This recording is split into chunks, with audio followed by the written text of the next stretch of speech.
ഈ കാര്യങ്ങൾ അറിയാൻ പാടില്ല എന്ന പേരിൽ ആരും DVSAയുടെ തിയറി ടെസ്റ്റ് തുറക്കാൻ പാടില്ല. 17ാമത്തെ പ്രാവശ്യം തോറ്റു നിൽക്കുന്ന ഒരു ഇംഗ്ലീഷുകാരെ ഞാൻ പരിചയപ്പെട്ടു. അപ്പോൾ അതുകൊണ്ട് തോൽവിയൊന്നും ഇവിടെ ഒരു പുത്തിരിയല്ല എന്നൊരു സത്യം ഞാൻ മനസ്സിലാക്കി.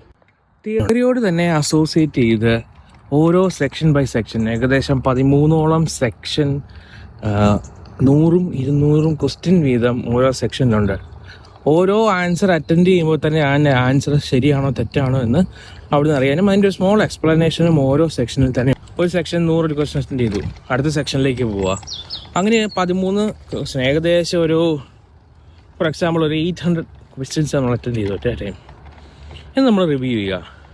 നമുക്ക് അപ്പം തന്നെ ആൻസറും കിട്ടും. അപ്പോൾ നമുക്ക് ഏകദേശം ഒരു ബോറടിക്കാതെ നമുക്ക് ആദ്യം തന്നെ മുന്നോട്ട് പോകാൻ പറ്റും. ഇത് കഴിഞ്ഞ് നമുക്ക് ഇനി തെറ്റിയ കാര്യങ്ങൾ മാത്രം റിവ്യൂ ചെയ്യാനുള്ള ഒരു ഓപ്ഷൻ ഉണ്ട്. റോങ് ആയിട്ടുള്ള ഇപ്പോൾ 100 എണ്ണത്തിൽ 20 എണ്ണം തെറ്റിപ്പോയി, ആ 20 എണ്ണം മാത്രം നമുക്ക് റിവ്യൂ ചെയ്യാൻ പറ്റും. അങ്ങനെ ഈ 13 സെക്ഷനും കവർ. ഫൈനൽ ആൻഡ് ലാസ്റ്റ് റിവ്യൂവിന് പോകണം. ചിലപ്പോൾ ഓരോ സെക്ഷനിൽ 1-2 ക്വസ്റ്റ്യൻ അറ്റൻഡ് ചെയ്യാണ്ടാവുള്ളൂ, തെറ്റിയത് മാത്രം.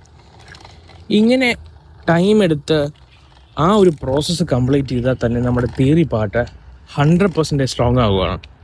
ഇനിയും മോക്ക് ടെസ്റ്റ് എടുക്കാറായോ? ഞാൻ പറയുമില്ല.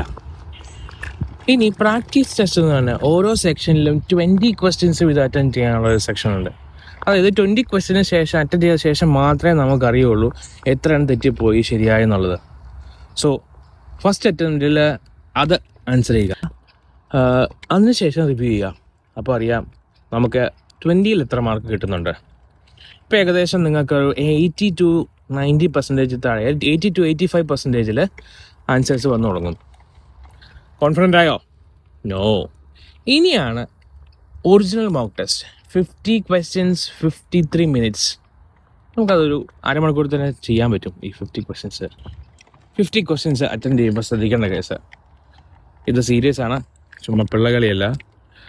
ആ ഏത് ടെസ്റ്റിന് ഇരിക്കുന്ന അതേ സീരിയസ്നെസ്സോടുകൂടി വേണം നമ്മൾ അറ്റൻഡ് ചെയ്യാൻ.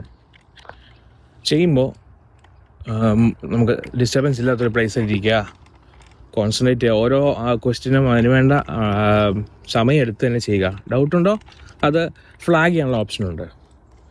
കംപ്ലീറ്റ് ചെയ്യുക, സ്ട്രെസ് ചെയ്യേണ്ട. സ്ട്രെസ് ഇല്ലാത്ത സമയത്ത് മാത്രമേ അറ്റൻഡ് ചെയ്യാവുള്ളൂ. ഇങ്ങനെയും നമുക്കൊരു 1-2 ടെസ്റ്റ് എടുത്തു കഴിയുമ്പോൾ നമുക്ക് മനസ്സിലാക്കാം ഒരു 86% നമുക്ക് കിട്ടിത്തുടങ്ങി. അതായത് 44 ശരി ഉത്തരങ്ങൾ കിട്ടിത്തുടങ്ങുമ്പോൾ നമ്മൾ പാസ്സായി തുടങ്ങും. എക്സാമിന് പോകുന്നതിന് മുമ്പ് ഒരു 10 മോക്ക് ടെസ്റ്റ് നമ്മൾ ജയിച്ചോ ഉറപ്പായിട്ടും നമ്മൾ ആ ഒരു എക്സാം പാസ്സായിട്ടേ വരുള്ളൂ. ഇതെൻ്റെ ഉറപ്പ്. അപ്പോൾ ഈ വീഡിയോ ഇൻഫോർമേറ്റീവ് ആയെന്നുണ്ടെങ്കിൽ ഇനി എന്തെങ്കിലും ഡൗട്ട് ഈ ഫീൽഡുമായിട്ട് ബന്ധപ്പെട്ടുണ്ടെങ്കിൽ ഡയറക്റ്റ് മെസ്സേജ് അയക്കുക, അല്ലെങ്കിൽ എന്നെ വിളിക്കുക, ഞാൻ ഹെൽപ്പ് ചെയ്യാം.